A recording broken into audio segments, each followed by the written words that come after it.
اعوذ باللہ من الشیطان الرجیم بسم اللہ الرحمن الرحیم رب اشرح لی صدری ویسر لی امری واحلل عقدۃ من لسانی یفقہوا قولی۔ دعوت اور اس کے فضائل کے بارے میں اللہ کے نبی صلی اللہ علیہ وسلم کی حدیثیں۔ حضرت معاویہ رضی اللہ عنہ روایت کرتے ہیں کہ رسول اللہ صلی اللہ علیہ وسلم نے ارشاد فرمایا، میں تو اللہ تعالیٰ کا پیغام لوگوں تک پہنچانے والا ہوں اور ہدایت تو اللہ ہی تعالیٰ دیتے ہیں۔ میں تو مال تقسیم کرنے والا ہوں اور عطا کرنے والی ذات تو اللہ تعالیٰ ہی ہے۔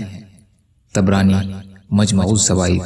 حضرت ابو ہریرہ رضی اللہ عنہ فرماتے ہیں کہ رسول اللہ صلی اللہ علیہ وسلم نے اپنے چچا ابو طالب سے ان کی وفات کے وقت ارشاد فرمایا، لا الہ الا اللہ کہہ دیجئے تاکہ میں قیامت کے دن آپ کا گواہ بن جاؤں۔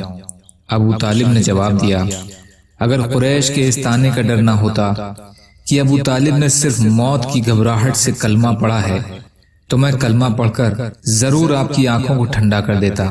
اس پر اللہ تعالیٰ نے یہ آیت نازل فرمائی جس کا ترجمہ یہ ہے کہ آپ جس کو چاہے ہدایت نہیں دے سکتے بلکہ اللہ تعالیٰ جس کو چاہے ہدایت دے دے۔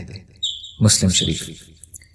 یا اللہ ہم سب کو کہنے سننے سے زیادہ عمل کی توفیق عطا فرما۔ یا اللہ جو مظلوم ہیں، پریشان حال ہیں، بیمار ہیں، قرض میں ہیں، بے روزگار ہیں، محتاج ہیں، ان کی مدد فرما۔ ہم سب کو اپنی استطاعت کے بقدر اپنا حق ادا کرنے والا بنا۔